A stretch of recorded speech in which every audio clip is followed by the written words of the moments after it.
ጉንጉን ደራሲ ኃይለ መለኮት መዋዕል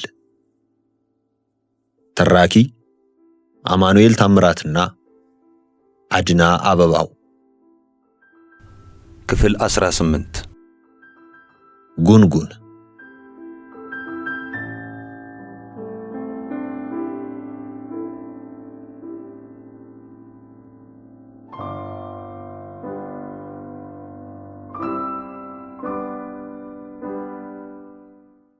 ልኬለሽ ከቀብር እንደሚመለስ ሰው ተክዛና አቀርቅራ ከልጆቿ ጋር ስታዘግም ወደ ስደት የምትሄድ እንጂ ወደ ቤቷ የምትመለስ አትመስልም ነበር።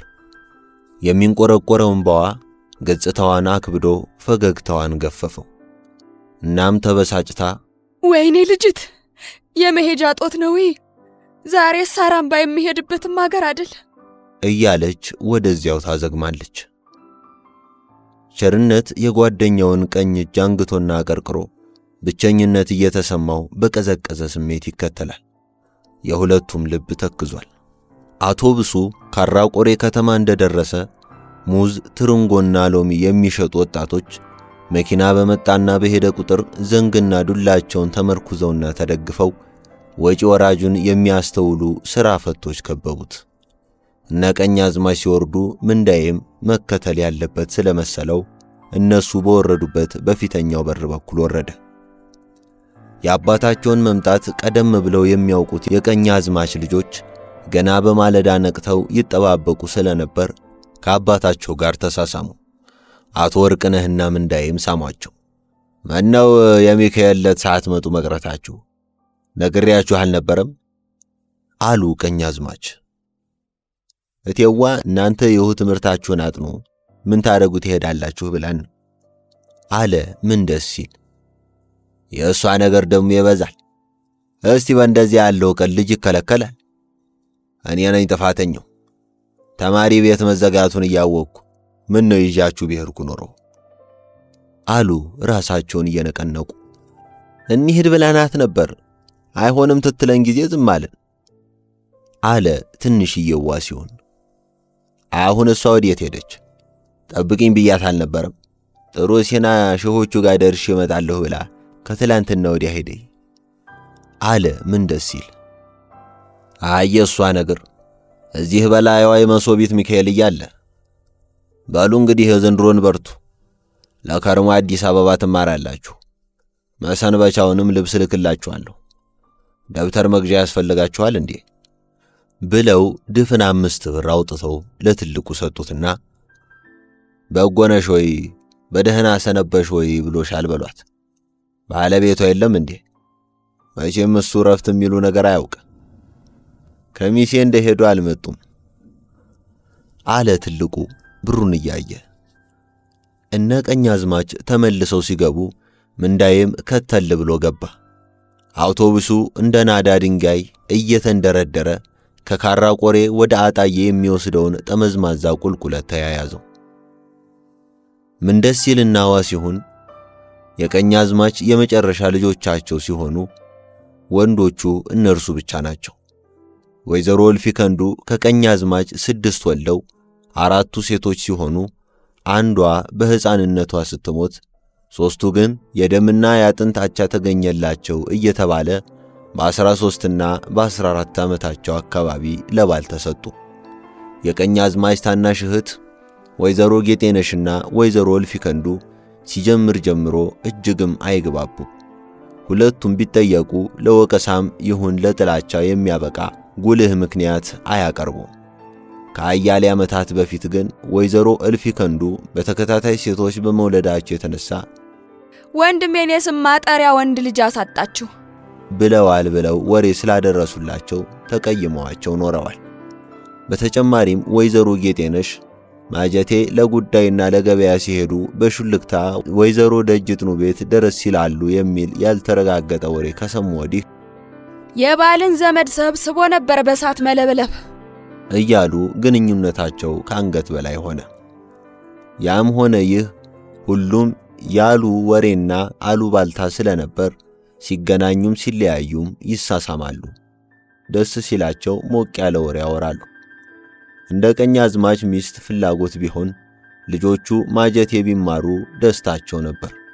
ነገር ግን ጣውንታቸውን ስለጠረጠሩና በእጅ አዙር መድኃኒት ብታቀምስብኝ ምን አባት ይሆናለሁ በሚል ፍርሃት ልጆቹ አክስታቸው ዘንድ ተቀምጠው እንዲማሩ ተስማሙ። አባትየው ግን ጌጤነሽ የዋዛ ሴት አይደለችም፣ ልጅ ማሳደግ ታውቃለች። አንዳንድ ሰው ልጄን አሳድግልኝ ብለው ሲሰጡት ቀጥቶና ቆንጥጦ አያሳድግም፣ ያባልገዋል። ልጆቿ ደብረ ሲና ወጥተው ለመማር የበቁት በእሷ ብርታት ነው። አባታቸውማ ሲበዛ ይዋህ ነው። ሴቶቹንም ባለማስተማሯ ያንገበግባታል።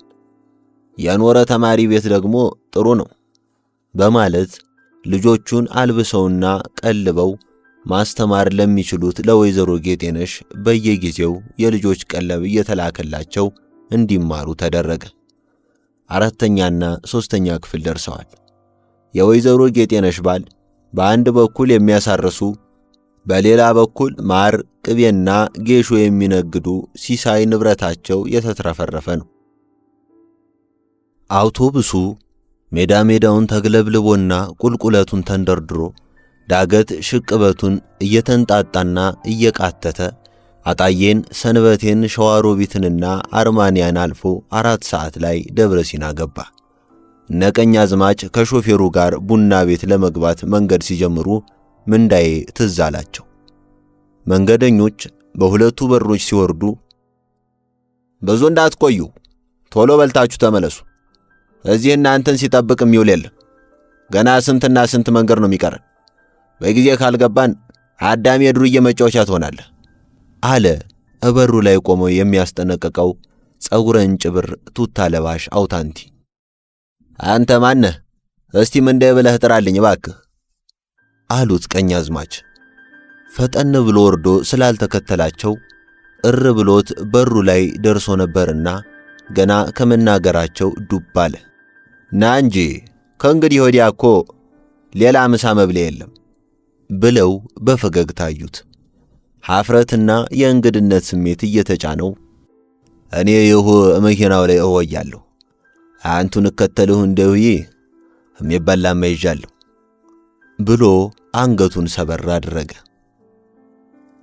መያዝህንማ መቻጣሁትና ና ግድ የለህም፣ ከዚሁ አገር እየለመርክ ትሄዳለህ ና ብለውት መንገድ ሲቀጥሉ አለ ሐሳብ ተቀምጦ ያጨማደዳትን ዙሪያ ቅምቅም ወገበሽንሽን አፈሰፊ ቁምጣ ሱሪውን እያወናወነና ከታጠበች ውላ ያደረች ነጠላውን አጣፍቶ ዱላውን እንደያዘ ከመንገድ በታች ወደሚገኝ ቡና ቤት ተከትሎ ገባ።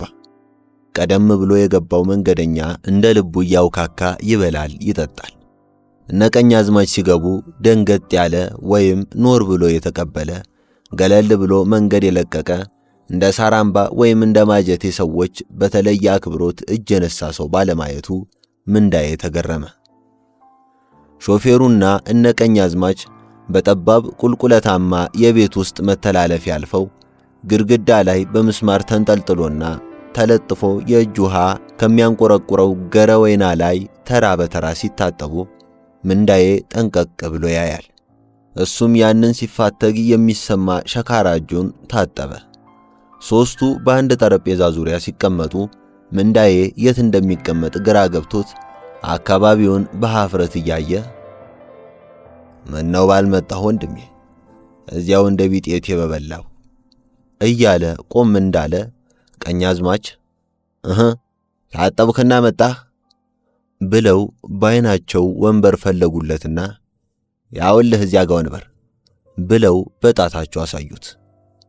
ግር እያለው ወንበሩ ጠርዝ ላይ ሲቀመጥ ዱላውን በጭኖቹ አጣብቆ በግራ እጁ አነቃት። ትላንትና ከሳራምባ ወደ ማጀቴ ሲሄዱ ቸርነት ቀኛዝማችን ባለማጀቡ ዱላ ብቻ በመያዙና በኋላም ምንዳዬ ጠመንጃውን ሲሰጠው እሱም ዱላውን ተቀብሎ ስለነበር ዱላውን ሲያይ ባልንጀራው ትዝ አለው።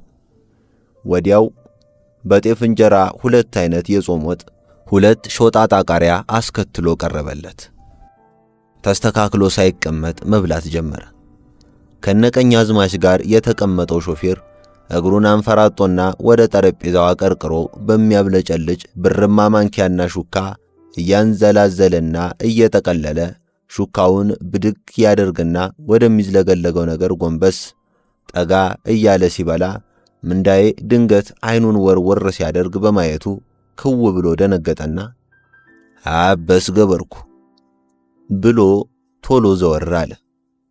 አንዳች ነገር ታይቶት ዝግንን ስቅጠጥ አለው። አንጀቱ ተቆለፈ።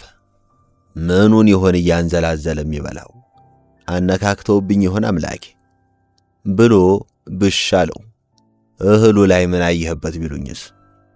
እነሱ የበሉትን እኔ መተየስ የሌላ ያስመስልብኝ የለ በማለት እየተናነቀው በልቶ ቁራሽ ስትቀረው እጁን ወንበርና ጠረጴዛው እግር ላይ አባብሶ ተቀመጠ።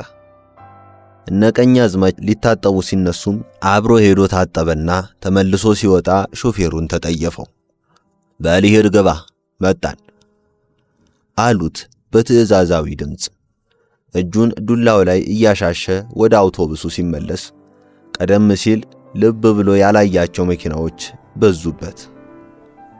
ሙዝ፣ ትርንጎ፣ ሸንኮራ አገዳ፣ ሎሚና ቆሎ የሚሸጡ ሰዎች፣ ከወዲያ ወዲህ የሚተራመሰው መንገደኛ፣ ተጓዦችን የሚጣራ የመኪና ጡሩምባ፣ ልዩ ልዩ ዘፈን የሚያሰሙ ድምፅ ማጉላዮች አካባቢው ጭምር ግር አለው። ተሳፍሮ የመጣበት መኪና የትኛው እንደሆነ ጠፋው። ዙሪያውን እየዞረ አንድ ባንድ አየ። ሦስቱ እሽንጣቸው ላይ አፉን ከፍቶና ጥርሱን አሹሎ የሚዘል ጎፈራማ አውሬ ተስሎባቸዋል። የእኛ እንዲህ ያለ ስቅል አልነበረበትም፣ እንዲያው ቅጠልያ ነው ብሎ የአንበሳውን ስዕል ትኩር ብሎ አየው። ሌላ ቀይ ሻንጣም አውቶቡስ ላይ የሚጋልብ የነጭ ፈረስ ስዕል አየና የህማዶል ብሎ ዘወር አለ። ወዲያው አረንጓዴ ቀለም የተቀባውን አውቶቡስ አግኝቶ ጠጋ ሲል ድንገት የኋላው በር ተከፈተና አጠገቡ የነበሩትን ሽማግሌ አያቸው። አሁን እኔ ነኝ ከተማ ገብቼ መሰለጥነው ብሎ ራሱን በትዝብት ገመገመ። በሶስት መደዳ አዝራርና በትልቅ መርፌ ቁልፍ ከተቆለፈችው ከደረት ኪሱ በትንሽ ራፊ የተቋጠሩ ሳንቲሞች አውጥቶ ሙዝና ሎሚ ገዛ። ለሽማግሌው 2 ሙዝና ሎሚ ሰጣቸው። የጣርማ በር ተራራ ትላልቅ የዓለትና የቋጥኝ ፍላጭ ንብብሩን ወጣ ገባ ገጣጣ ተረተሩን አግጦና ቀዝቃዛ ጉማማ አየሩን ተከናንቦ ከደብረ ሲና ከተማ በስተምዕራብ ራስጌ ከሰሜን ወደ ደቡብ እየጓነ እየረበደና እየተዳፋ ተንሰራፍቷል። ከተራራው እግር እስከ ደረቱ እየተጠማዘዘ የተዘረጋው የመኪና መንገድ ሰፊ እርከን ይመስላል።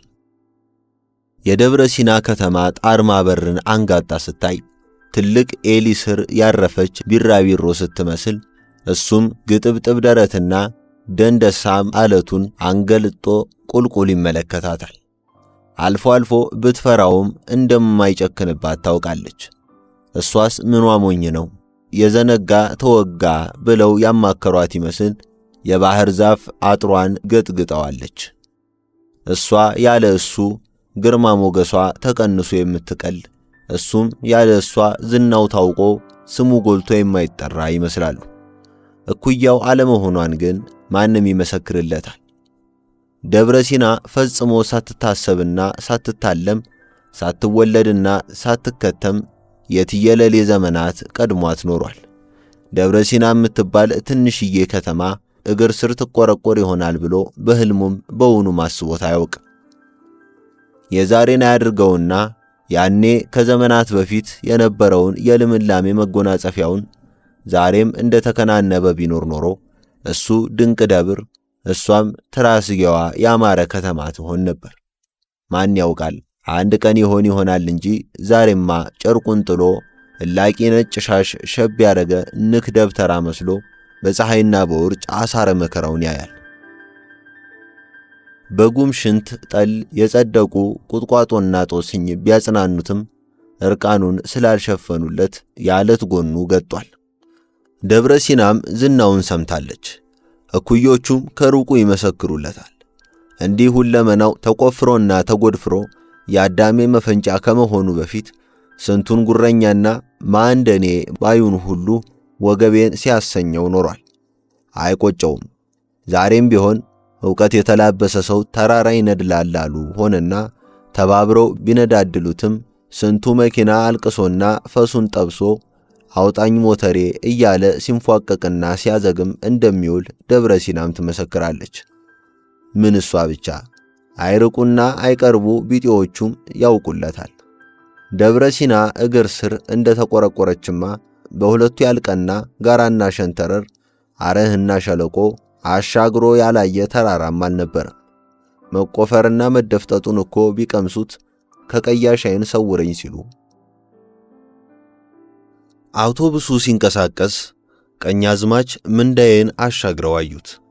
መኪናው ወደ ተራራው ወገብ እየተጠጋ ሲሄድ የከተማይቱ ቤቶች በአረንጓዴ ወረቀት ላይ የተረጩ የነጭና የቡናማ ቀለም ፍንጥቅጣቂዎች መሰሉ።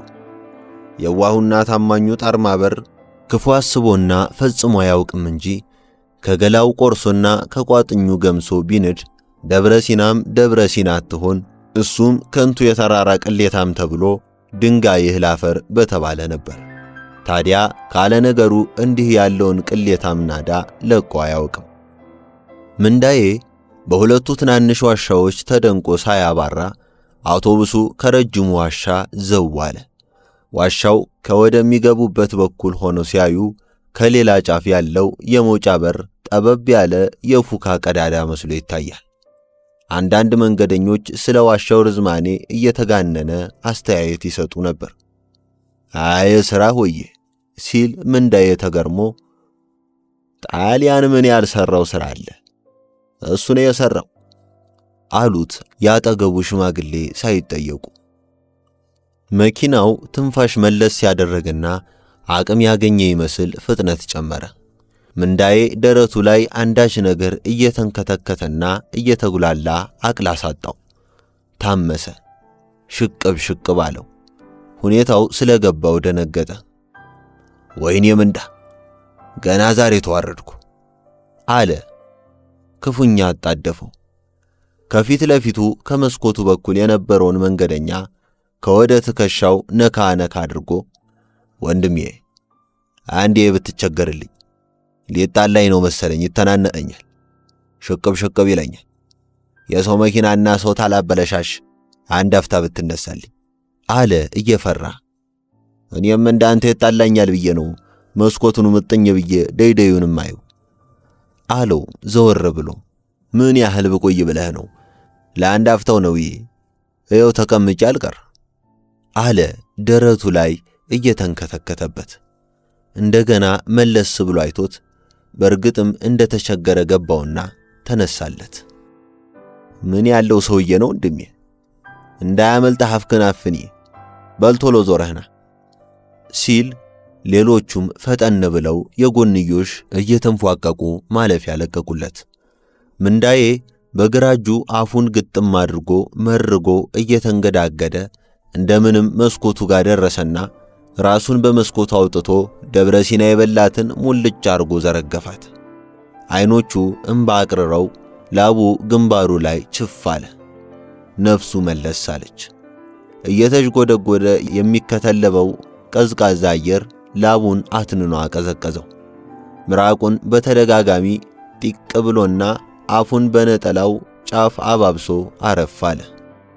ጥይት ቆየት በል በወጉ ይለይልህ፣ ሙልይ ብሎት ይወጣልህ ነው ደጉ አለው ቦታ የለቀቀለት። በአቅራቢያው የነበሩት ሰዎች በተጠየፈ ስሜት አፍና አፍንጫቸውን በሸማቸው አፍነዋል። መኪና ላይ የሚወጣ ሰው አመሉን ታወቀው ምናምን ይትመእመስ የለበትም አለ አንዱ።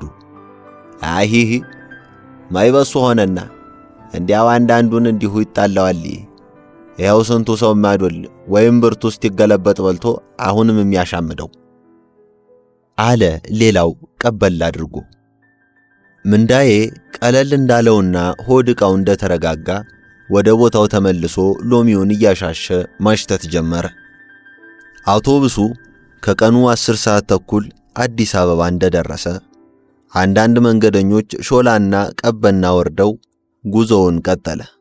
ምንዳዬ አዲስ አበባ ገባን ከተባለበት ጊዜ ጀምሮ ከመንገዱ ግራና ቀኝ ያሉትን ቤቶች አፉን ከፍቶ ሲመለከት አንዱን አጣርቶ ሳያይ ሌላው እየተተካ መኪናው ሲገሰግስ የሚያየው ነገር ሁሉ ወደ ኋላ እየተፈተለከ ያመልጠዋል። በዚያን አኳኋን የሚያልፉት ልዩ ልዩ መኪናዎች ውልብ ሲሉ ትኩር ብሎ ያያቸዋል። በሁለቱም አቅጣጫ የሚጓዘውን ሕዝብ አይቶ እንዴት ያለ ትልቅ ገበያ ቢኖር ነው ቢጓዝ የማያልቀው አለ በሐሳቡ። አውቶቡሱ ቅድስት ማርያም ቤተክርስቲያን ሰሜናዊ በር ፊት ለፊት ደርሶ እንደቆመ ጥቂት ሰዎች ጓዛቸውን እየያዙ ወረዱ። እንደገና ወደ ቀኝ ታጠፈና ጥቂት ተጉዞ ቆመ። አውታንቲው ወርዶ ወደ ኋላ ዞረና መኪናው ላይ ተለጥፎ የታዘለውን መሰላል ዘረጋው።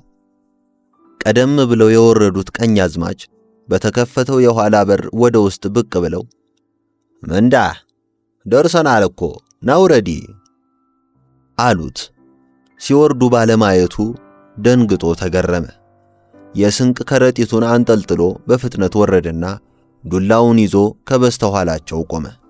የሚያየው ነገር ስለበዛበት ግር አለው። ሁለት ዕቃ አውራጅ ሸቃዮች የቀኛዝማችን ጓዝ አውርደው አንድ ላይ ደበሩት። ያው ነው የቀረ የለም አሉ አንጋጠው እያዩ። የለም ይኸው ነው አለ አውታንቲው ዕቃውን አስተካክሎ ሸራውን እየዘረጋ። አውቶቡሱ ጉዞውን ሲቀጥል ምንዳዬ ትኩር ብሎ እያየ ባይኑ ሸኘው። በተቆለለው ጓዝ ዙሪያ የቆሙት ደረተ ገላጣና ጭቅቅታም ጸጉረ እንጭብር አዳፋ ለባሾች ፍም የመሰሉ አይኖቻቸውን አጉርጠው ያያሉ። በእነዚህ በቀፈታሞቹ ይብሳል ምድረ አባሃና ይላሉ እንደተለመደው። የሶስቱም ሱሪ የተለያየ ቦታ ላይ ተቀዳዶ በማይመሳሰሉ ጨርቆች ተጥፏል። የጀርባና የትከሻቸው ላይ ልብስ የቀድሞ ቀለሙ ጠፍቶ ጤፍ መስሏል። ምንዳዬ የቀኛዝማች ሎሌዎች መስለውት በአቀባበልና በሁኔታቸው ተገርሟል። የአዲስ አበባ አሽከር ጌታውን አያከብርም ማለት ነው። ምን ይመሳሰላሉ ደግሞ ብሎ በንቀት አያቸው። አንደኛው ኩሊ የቀኛዝማችን ግቢ የብረት በር አንኳኩቶ አስከፈተ። ዘበኛው መንገዱን ተሻግሮ እጅ ነሳና ገለል ብሎ ቆመ። ቤቱ ይሄ የምታዩት ነው አሉ ቀኛዝማች። እኮ ስንት ይከፍላሉ?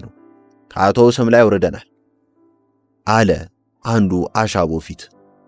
እናንተ ተናገሯ፣ በታወርዱም ቤቱ ቅርብ ነው አሉ አቶ ወርቅነህ ኮራ ብለው። በእያንዳንዷ 8 ፍራንክ ትከፍላላችሁ አለ አጠር ያለ ቀይ ዳማ ደንደሳ። እንጦጦ አርሱልን እኮ አላልናችሁ፣ ቤቱ ይታያል አሉ አቶ ወርቅነህ ቆጣ ብለው። እንጦጦ ድረስማ 3 እና 4 ሴኬንቱ ያስፈልጋችኋል አለ አንደኛው የተመለመለ አጠና የመሰለ ከሲታ እየሳቀ። የምን ተረክ ነው ተወስዳላችሁ አትወስዱ አሉ ቀኛዝማች ጮክ ብለው። ምንዳዬ ሰውየው ሲቆጡ በማየቱ ዱላውን ጠበቅ አድርጎ ተመቻችቶ ቆመ። ማንም አላየው።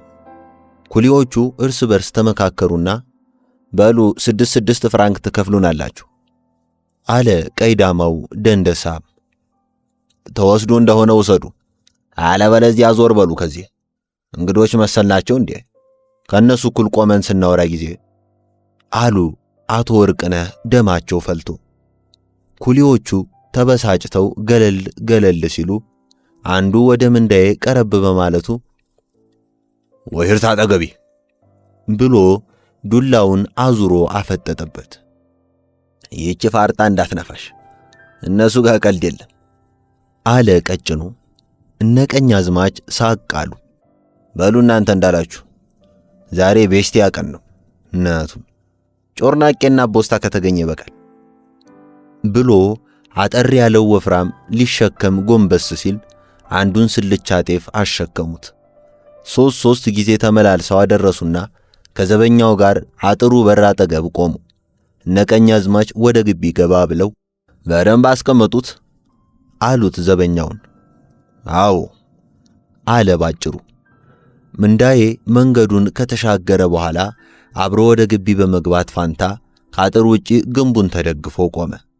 ኩሊዎቹ ገንዘባቸውን ተቀብለው ሲወጡ ወፈር ብሎ አመድ የነዛበት መሳዩ ምንዳዬ በማያውቀው አኳኋን ከእጅና ከትከሻው እንደ መናጥ መንዘር እያለ አጠቃቀስኩ ብሎ የሚመታው አስመስሎ ለቀልድ ያህል ሲቃጣው ምንዳዬ ክፉኛ ደንግጦ ባነነ። ምንዳገላግሌ ብሎ በያዘው ዱላ ጀርባው ላይ አቦነነው። ደህና አድርጎ አቅምሶት ኖሮ አሃ ብሎ ከትከሻው ልምጥ አለ። ምንዳዬ አጠገብ የደረሰው ረጅም ቀሸረር ኩሊ እጅግም ባልከረረ ፈጣን ምት ምንዳዬን እጉንጩ ላይ ሲያቀምሰው ብዥ አለበት። በነጠላው አንቆ ሊደግመው ሲል ቀኛዝማች ዘለው ወጡና ልቀቀው ብለው ሽጉጣቸውን መዘዙ። እከካም ሁሉ ማን አባቱ ነው የሚነካው? አንድ ባንድ አነጥፋለሁ ሲሉ ደንግጦ ለቀቀው። በመመታቱ ደንገጥ ያለው ምንዳዬ መለስ ስላለለት መሐላናቱን ሊከካው ሲል በዘዴ ወደ ጎን እመር ስላለበት ሳተው። ኩሊዎቹ እየሳቁና እየዛቱ ሲሄዱ ምን ይሆናል አላገሩና ለቦታው ተገኝቶ ነው እንጂ በቁምህ ነበር ሽንትህን የሚያሸና አሉ ቀኛዝማች ጮክ ብለው። ምንዳዬ ከንፈሩን እንደነከሰ ቀኛዝማችን ተከትሎ ወደ ቤት ገባ። እናቱ ወርቅነህ ሳሎኑ ውስጥ ፎቴ ወንበሮች ላይ ተዝናንተው ሲቀመጡ እሱ ግን ፈንጠር ብሎ እንጨት ወንበር ላይ አረፍ አለ። ዋ ባዶ እጅ መሆን ይህኔ በጥይት የማንጠራራውን አለና እንዴት በዱላው እንደመተው ሲታወሰው አላስተረፍኩትም፣ አንጀቴን አርሻለሁ። እሳቸው ባይደርሱልኝ ግን ለሶስት አፈር መሬት ያስግጡኝ ነበር አለ በልቡ እየሳቀ። የስንቁን ከረጢት እግሩ ስራ ኑሯታል። ቀስ በቀስ ክፍሉን ተመለከተና ከወይዘሮ እልፊ ከንዱ ይበልጥ ተደነቀ። ተወልዶ ያደገበት መንደርና አካባቢ ልክ የለሽ ልጆቹና ቸርነት ታዩት። ገና ካሁኑ ትዝታቸው ስቦት አዲስ የናፍቆት ዘር በልቡ ውስጥ ተዘራ።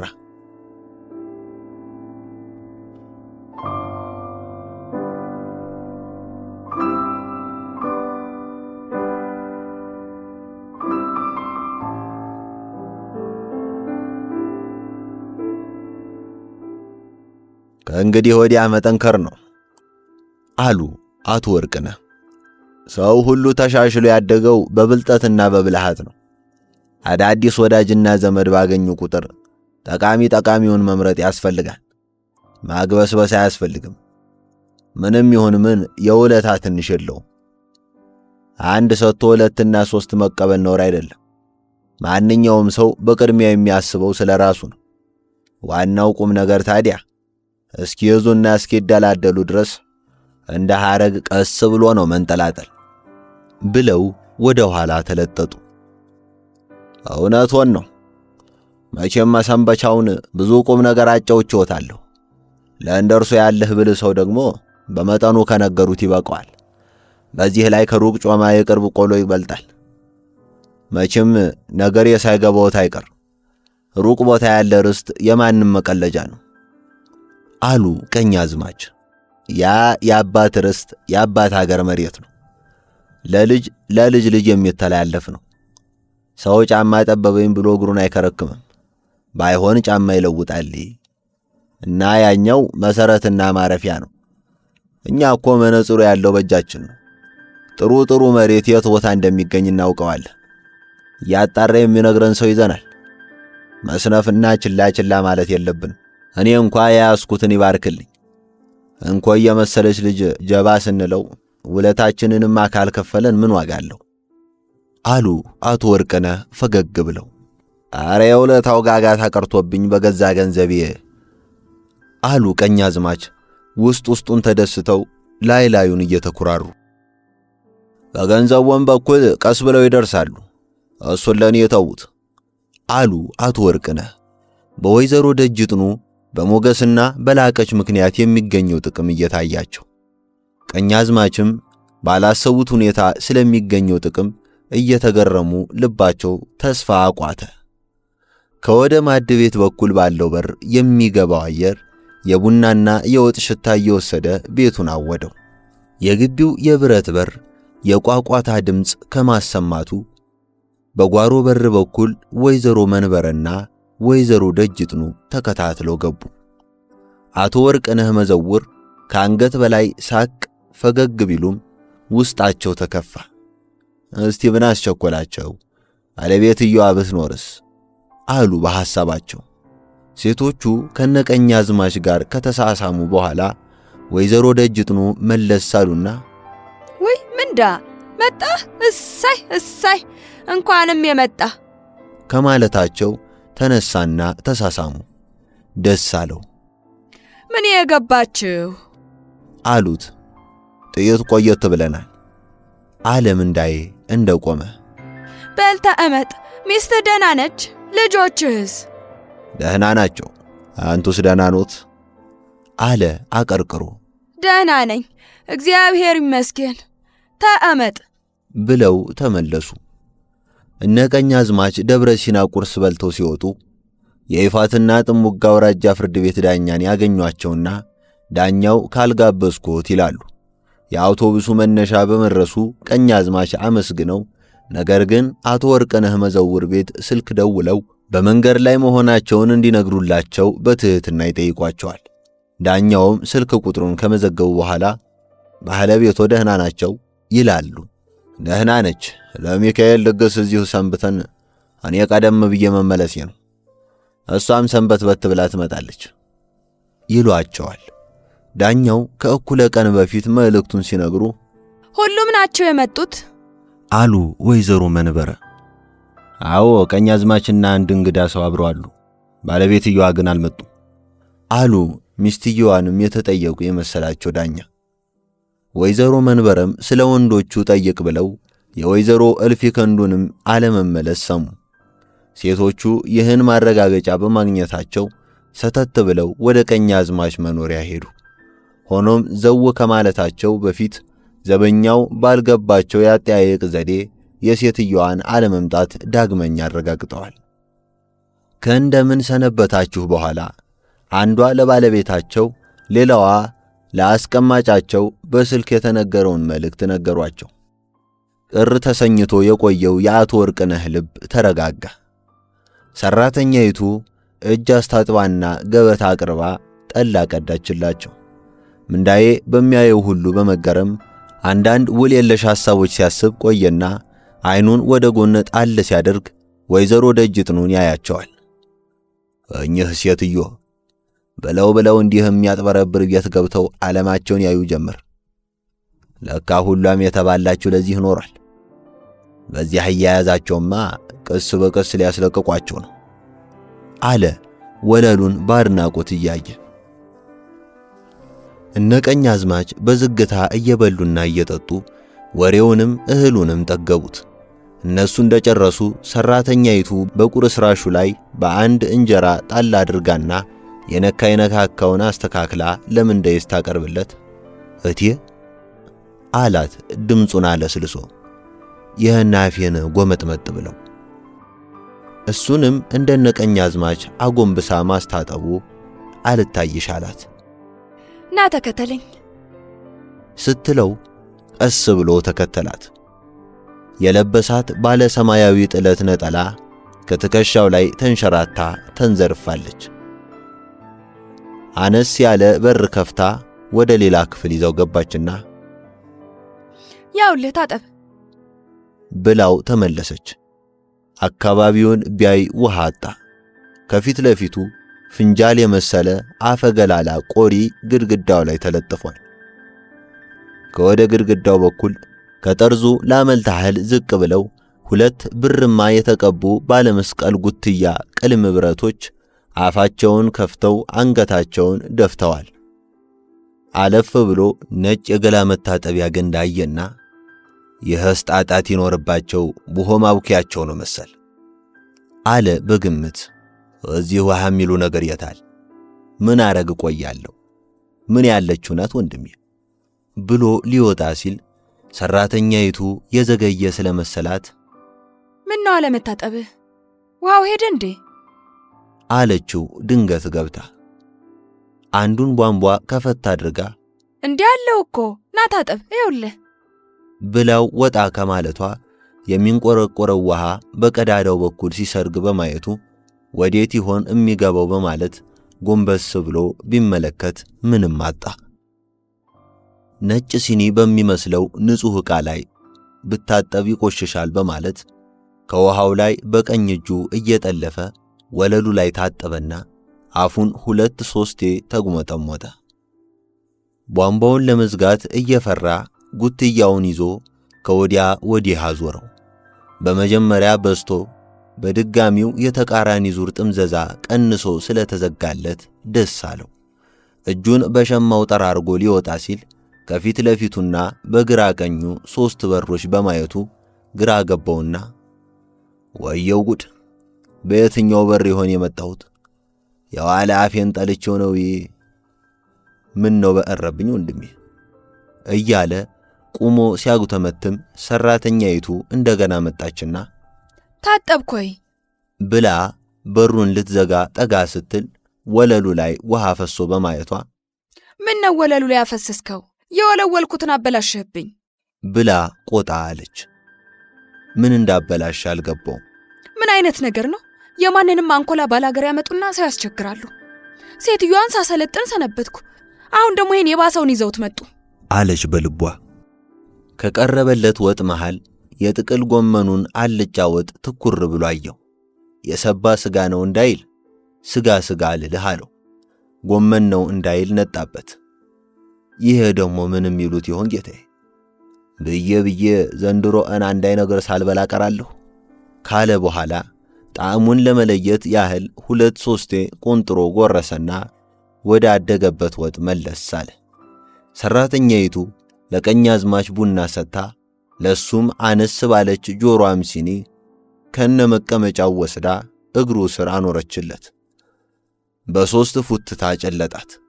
በደንብ በልቶ ሳይጠግብ እጁን ወደ ወንበሩ የኋላ እግር ሰደድ አድርጎ አባበሰና ደገፍ ብሎ ተቀመጠ። ገና ላይን ሳይዝ መብራቱ በራ።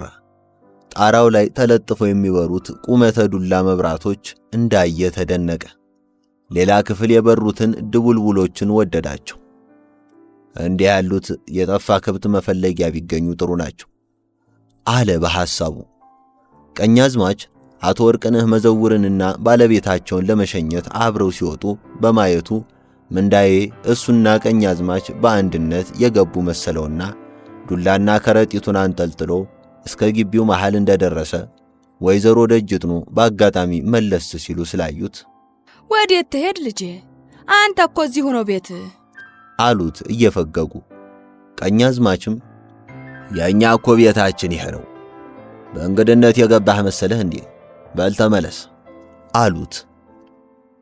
ያ የሳራምባው ብልህና አስተዋይ በማያውቀው አካባቢ በመሳሳቱ የጓደኛው ያህል ቅር እያላቸው የቀኛዝማች ዘበኛ የአቶ ወርቅነህን የልብስ ሻንጣና ደብረ ሲና የተጓዘውን ሙዝ፣ ትርንጎና ሸንኮራ አገዳ የያዘ ባለማንጠልጠያ ቅርጫት ተሸክሞና አንጠልጥሎ ወጣ።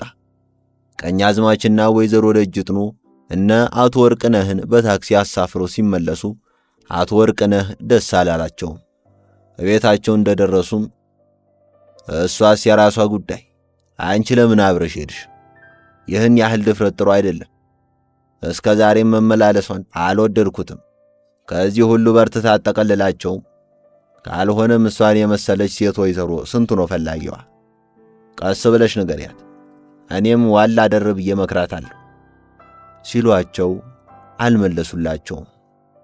ቀኛዝማችና ወይዘሮ ደጅጥኑ ጥቂት ካወራሩ በኋላ የሕይወት አካል የሆነውን ልፊያቸውን ለመላፋት መኝታ ክፍል ገብተው ከብርድ ልብሱ ስር ያልተጠበሰ ሸክላ መስለዋል። ሰራተኛይቱ ለራሷና ለዘበኛው ራት ስታቀርብ ምንዳዬንም ጠርታ ራት እንብላ አለችው። እሱ ግን እኔ በአኛል የበላሁትም አልጎደለ ብሎ ተግደረደረ። ከኛ ጋር ይሻላል ብዬ ነው እንጂ ለብቻ ላቀርብልህ እችላለሁ አለችው በችኮላ።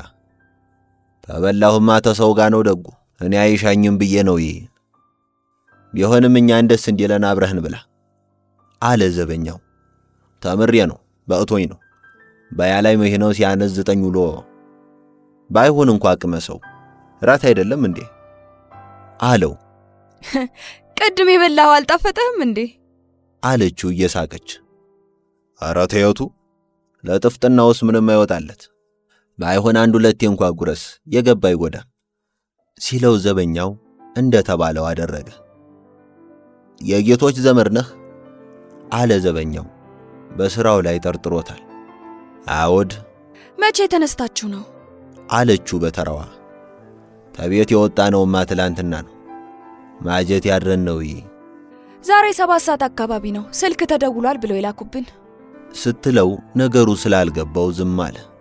ሴትየዋሳ እዚያው መቅረታቸው ነው እንዴ አለ ዘበኛው እያላመጠ።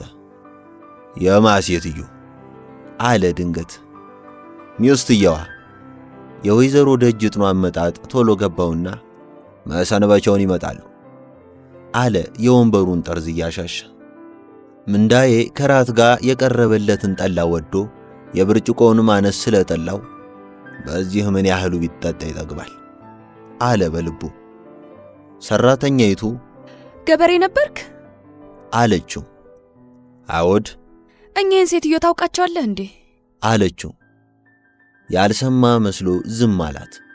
በሆዱ ግን ይህች ደግሞ የማናት ፍየል፣ አሁን እኮ አውቃቸዋለሁ ብላት ነገር ተወዲያ ወዲህ ልታቋልፍ ይሆናል ብሏል። ያኛው ቤት ተበትር የጋ ከረጢት ብጤ ነበረችኝ አለ ሰራተኛይቱን እያየ። ከመናገሩ ላምጣልህ እንዴ ብላ በፍጥነት ሄዳ አምጥታ ሰጠችው። ከረጢቱን ፈታና ባቄላ አከል ድብልብል ዳቦ ቆሎ ሁለት የዘግኖ ሰጣቸውና ራሱም ሲበላ እኔ እኮ መጀመሪያ የመጡለት እኚህ ሴትዮ ዘመዳቸው መስለውኝ ነበር አለች ስላልመለሰላት። ኦሆ ኧረ ዝም በይ እባክሽ፣ አሁንስ ምን ታውቂያለሽ አለ ዘበኛው። ኦኦቴ ጣቱን የሚጠባ ሕፃን አረከኝ። በመጀመሪያ ያልኩህ እንጂ አብረው እየተኙ ነው የሚጠፋኝ። ሞኝህን ፈልግ ብላው ያላመጠችው እስኪታይ ሳቀች። በይት ደግሚ እንደው ድገሚኝና ልሄድበት። አንቺ እንደው ወይ ጉድ፣ የእድል የሆነው ሙጤ አፋ ያጣኝ፣ ስንቱን ለፈለፈችው አለ ምንዳዬ። ዘበኛው ጠላውን ጨልጦ ሲነሳ ምንዳዬ ዳቦ ቆሎ ጨመረለት። በሉ እንግዲህ እዚያችሁ ጎጆ ልግባ፣ ደህና ደሩ ብሎ ወጣ። ስለ ገጠር ኑሮ እየጠየቀችው ሲያወሩ ሰራተኛዋ የመጥሪያ ደውል ሰምታ ስትወጣ ቀኛዝማች ጋቢ ለብሰው ምንዳዬ ወዳለበት ክፍል እየተራመዱ እዚያች ትንሿ ክፍል ውስጥ አንጥፊለት ለዛሬ እንደምንም ይደር ብለው ወደ ተቀመጠበት ክፍል ስለገቡ ብድግ ብሎ ተቀበላቸው። ራትህን በላህ? አዎድ አለ አቀርቅሮ። አይዞህ ትለምዳለህ፣ ተዛሉህ መሰል ልጆችህ አሉ እየሳቁ። ዝም አለ። ተመልሰው ወደ መኝታ ክፍላቸው ገቡ። ትንሿ ክፍል ከሳሎኑ በስተሰሜን ምስራቅ ማዕዘኑ ላይ የምትገኝ ሲሆን ቀኛዝማች ጥበትና ንጽህናዋን አይተው የጸሎት ቤት አድርገዋታል። ሰራተኛይቱ ጆንያዎች አራግፋና የመጋረጃ ትራፊ ወፍራም ባለቀለም ጨርቅ በላዩ ላይ ዘርግታ ነጠፈችለት። ከረጢትና በትሩን ይዞ ወደ ተነጠፈለት ክፍል ገባና በሩን መለስ አድርጎ መኝታው ላይ ተቀመጠ። መስኮቱ አጠገብ አንዲት ጠረጴዛና ወንበር ተቃቅፈዋል። ብቻውን እንደተጎለተ ሐሳብ ወረረው። አንዱን አስተንትኖ ሳይጨርስ ሌላ ይደነቀርበትና በእግረ ህሊና ይንገላታል። ለማረሳሻ ያህል ዳቦ ቆሎ ማላመጥ ጀመረ። ከሐሳብ ግን አልገላገለውም። ምነው ባልመጣሁ ኖሮ አለ በቀላሉ ተስፋ ቆርጦ። ከረጢቱን ቋጥሮና በተነጠፈለት የመጋረጃ ልብስ ላይ ነጠላውን ደርቦ ጋደም አለ። ኮረኮንች ላይ የተኛ ይመስል በተደጋጋሚ ተገላበጠ። ጣራው ላይ የተንጠለጠለችውን የልክ የለሽን ያደስቅል የምታህል አምፖል ገለጥ ሲል አያትና እዚያው ነዳ እንደ ፍጥርጥሯት ሆኔ የማላእውን ነገር አልነሐከም ብሎ ተከናነበ። በሌላው ሰፊና ምቹ ክፍል ውስጥ ቀኛዝማችና ወይዘሮ ደጅጥኑ ልፊያቸውን ተላፍተው አንጀታቸውን እንዳራሱ አንቱማ ተመችቶ ከረሙ፣ እኔ ነኝ እንጂ ብቻዬን አሉ በወቀሳ። ምን ላድርግ ብለሽ ነው? የማይቀር ነገር ሆነብኝ። ያለሱ ማን አለኝ? ሁሉስ ቢሆን በሱ አይደል? ለሌላው ብዬ መሰለሽ? ለሚካኤል ብዬ ነው። እኔ አልወጣኝም። ምን አባቴ ቆርጦኝ? እኔ ያልኩት ሌላውን ነው። ሆ አንቺ ደግሞ ክፉ አመል አለብሽ። እኔ ብቻ ሄጄ እሷ እዚህ አትቀር፣ የቤቱ ጣጣ ያለሷ ብለው ሳይጨርሱ እንዲያው ጨዋታውን ማለቴ ነው። ማከሷ እኩል ልጄ ቂል ዘመድ ከልጅህ እኩል አርገኝ ይላል አሉ። ምንስ ቢሆን እቴ እስኪ ይኸውም እንዲህ እንዳያያዙ ይሰንብት። አሁን ሌላውን አሉ። ሆሆይ እስቲ አሁን ምን አጓደልኩብሽና ነው? ይህ ሁሉ የነገር ዳርዳር። ልብስም ቢባል ከሰው በላይ አለሽ። ቤትሽም እንደሞላ ነው። ሰውየውን የሆኛ አላፈናፍን ብያት ነው።